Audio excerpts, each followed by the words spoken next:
Hello, I'm Rebecca Sweeden, and I'm something of a writer. I'm going to read you a very short story that I wrote. It has to do with me being a kid. It's called Spies in the Pit. Patty Jo and I were the girls from The Man from U.N.C.L.E. Do you remember that show? We were a couple of 7th grade spies in the mid-1960s. We were ahead of our time.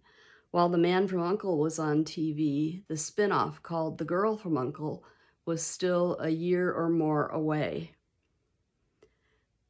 We had matching 3-part spy shoulder bags with pouches and slots and probably a secret pocket or two.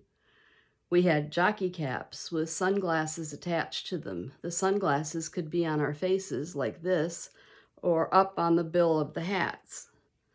We had raincoats to wear at all times. Spies need raincoats. We had an old photo light meter to use as a communicator.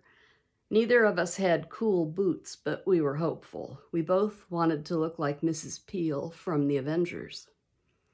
We felt secretive and empowered by being spies, even though we didn't actually spy on anyone. But we did have an adventure.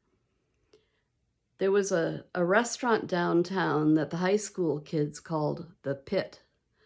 They went there after school for snacks and the jukebox. The Pit's real name was the Paradise Inn, but no one called it that.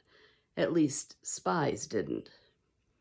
We were fascinated by this forbidden place because we were too young to go there. After quite a bit of planning, we decided to walk downtown one day after school and brave the Pit. Of course, we wore our full spy gear so that no one would recognize us.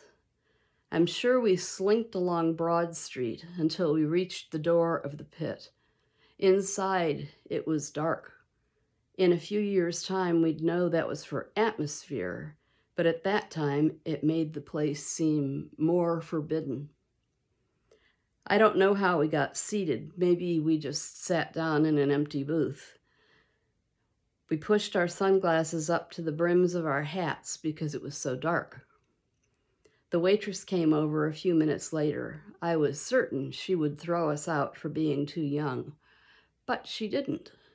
She just took our order, which was 2 hot chocolates and 1 basket of fries.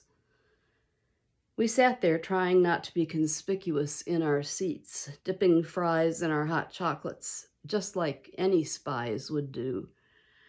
I don't know about Patty Jo, but I felt like a real spy and kept looking around the place for potential enemies. I remember patting the communicator in my raincoat pocket just in case we would need it. Well, no one threw us out, and we didn't get caught. There probably weren't any official rules about who could go into the Pit anyway. So, as 2 successful girl spies, we paid our check, pulled our sunglasses down onto our noses, and spied our way home. Thanks for listening.